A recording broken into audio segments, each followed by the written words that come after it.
Did you know that some guajiras currently sung in flamenco belongs to a zarzuela very popular at the end of the 19th century? Yes, the zarzuela Los de Cuba contains some musical pieces from Cuba such as the guaracha or the punto, sung in a flamenco style. In episode 20 of the podcast Forgotten Sounds of Flamenco, we will listen to a fragment of this zarzuela and we will analyze its lyrics, some of them already very popular in Cuba several decades before.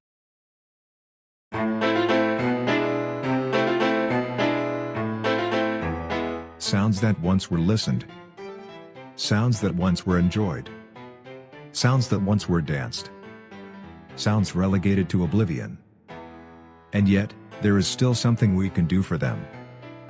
Let us summon them. Let us summon them. Welcome to the podcast Forgotten Sounds of Flamenco. My name is José Miguel Hernández Jaramillo and I invite you to enroll in this journey through the sounds, stories, spaces and people that were part of the 19th century flamenco.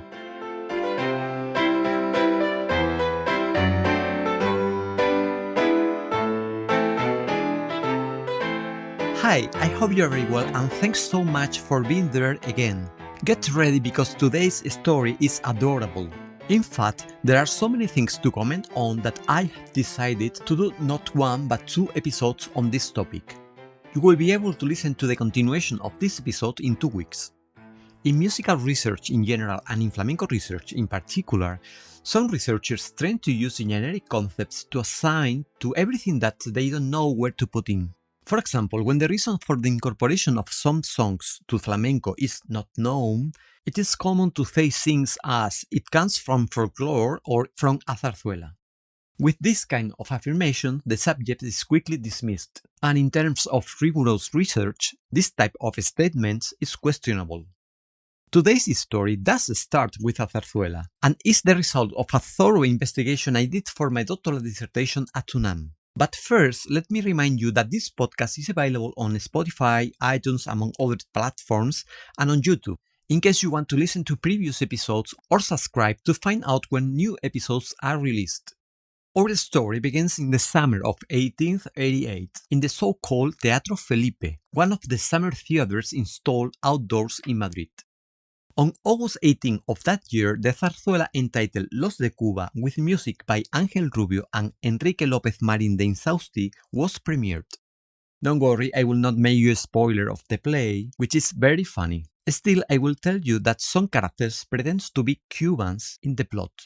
At the end of the play, two of the characters, the guajiro and Maria, and the choir members sing Cuban puntos according to some versions or guajiras according to others. I make this nuance because although the number ended up being known as a guajira in Spain, perhaps it was initially intended to be a Cuban punto, since that is how it appears in the libretto. This denomination of punto is also used in the handwritten copy of the orchestral version of this zarzuela that is located in Havana in the collection of orchestral scores of the Teatro del Tacón. The theater musicians used the papers to perform this work there in Havana. Although unfortunately they were pretty deteriorated, you can see that this number is referred as a punto cubano, Cuban punto, or punto de La Habana in the parts of some instruments. Before continuing, let's listen to this number in the version of the singer Madalena Fontant, known as the Torrerica, in a recording from 1940. This recording was kindly given to us by Pedro Moral. You can listen to it on his YouTube channel entitled Flamenco Sociedad Pizarras, an exciting track where you can listen to, besides this one, many other old flamenco recordings. I recommend you to subscribe to this channel.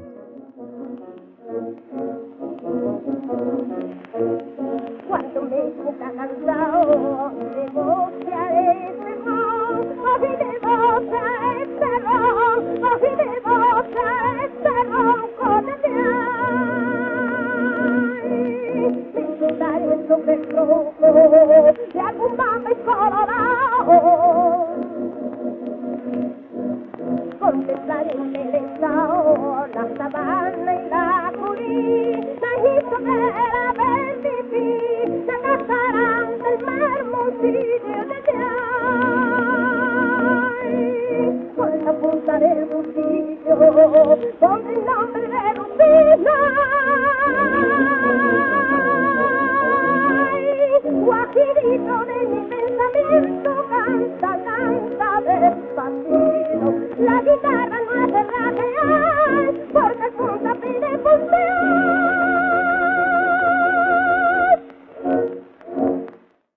Well, for me, this piece is awesome. I love it.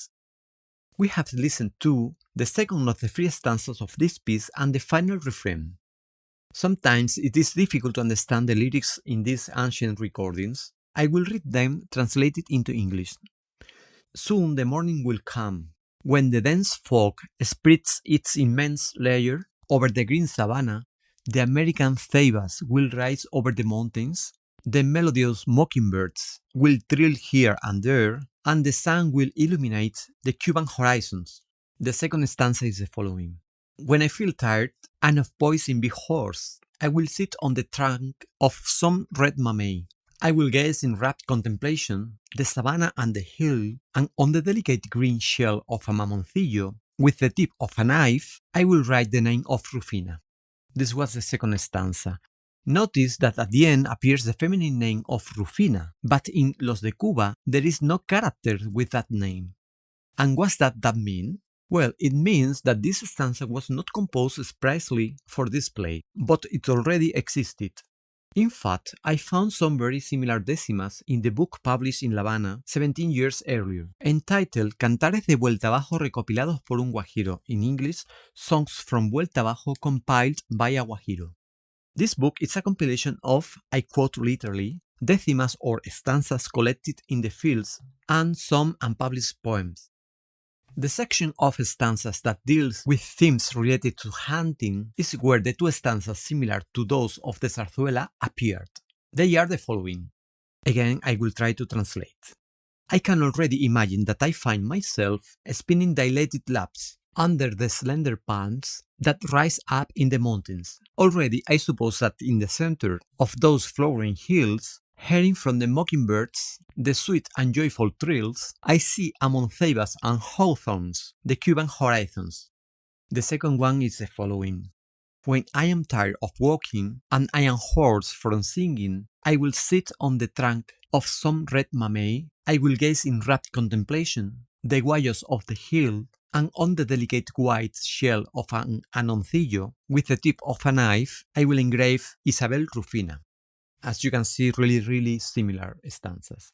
Probably because of the mention of the woman named Rufina, everything points to the fact that these stanzas were composed by the great Cuban poet Juan Cristóbal Nápoles Fajardo, known as El Cucalambé, because his beloved was named Isabel Rufina. Cucalambé died in the early 60s, I mean 1860s, so imagine how old these stanzas could be. As I mentioned before, in Los de Cuba, a third stanza is sung in chorus, which appears as a sonorous transcription of the way of speaking that used to be associated with the Afro-descendant population in Cuba. This stanza is the following. Don Jose, here I am come, just to let you know, we have just tied up the bald yearling. Don Juan, where did you go to find that calf? I found it in the spring, I found it in the wood, and to throw it into the corral, I tied him to the dog Lucero. Well, curiously, there is no Afro-descendant characters in the scene, nor is there any reference to the livestock work mentioned in the stanza. So, like the two preceding ones, there is a clear indication that it is not a lyric composed for the plot of the work, but was taken from an existing one. In addition to these three stanzas, there is a refrain that alludes directly to plucking the instruments while singing, instead of strumming it. This lyric is also heard at the end of the recording. Guajirito of my thoughts, sing slowly. The guitar you don't have to strum because the punto asks you to pluck. Well, this is a beautiful example of how the lyrics of the song go through time and space, how they are transformed, how people are appropriating them, adapting them to their way of singing. Notice that in these lyrics, many words are not known in Spain, such as the mamey, the mockingbirds, the ceibas, the guayos, the anoncito or mamoncillo, or the moniatal, to give some examples. In the next episode, we will see how some flamenco artists has transformed some of these words unknown to them. This zarzuela was very popular in Spain for a long time. There is a news of its representation in Logroño in 1894 that mentions that María Montes, the actress and singer who triumphed for years with this zarzuela, has been the greatest attraction of the season as a flamenco singer. This chronicle says, María Montes has been the biggest attraction of the season, and in El Lucero de Alba, Los de Cuba, and Charito, she has been much applauded in her for as new appearance as flamenco singer or cantaora, repeating the tangos, guajiras, guarachas, and malagueñas that she sang. It is also interesting that the number we're talking about is called guajira, and that, together with the guaracha, it is interpreted in a flamenco style. In the libretto, it appears that the guaracha is sung at the beginning of a scene 8, and the following ethnographic indication appears. I read, Maria comes dressed as a coffee singer, with a handkerchief on her waist, and many flowers on her head. Then later, Maria says the following, Ole, ole, viva tu persona, guain, come guain. These words are normally used for flamenco singers at that time. The curious thing is that all this indicates that the interpretation of the guaracha is done a lo flamenco, in the flamenco style. A few years later, also in Logroño, it is stated in the following chronicle that the guajira has been known in the city for years, and that some areas included in the zarzuela belongs to the flamenco. This chronicle says like this. The tangos and guajiras of the zarzuela has been familiar for years to almost everything in attendance. However, they are beautiful and pleasant. As we can see, the musical numbers of this zarzuela were already conceived as flamenco, and this is how the artists who performed it interpreted it. In the second part of this episode, which you will be able to listen to in 2 weeks, we will see how other flamenco performers have integrated this guajira into their repertoire up to the present day.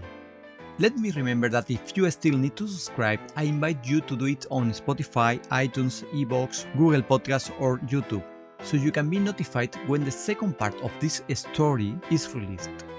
I hope you are enjoying it, have a great time, and in 2 weeks we will continue talking about this guajira by Los de Cuba. I'll be waiting for you.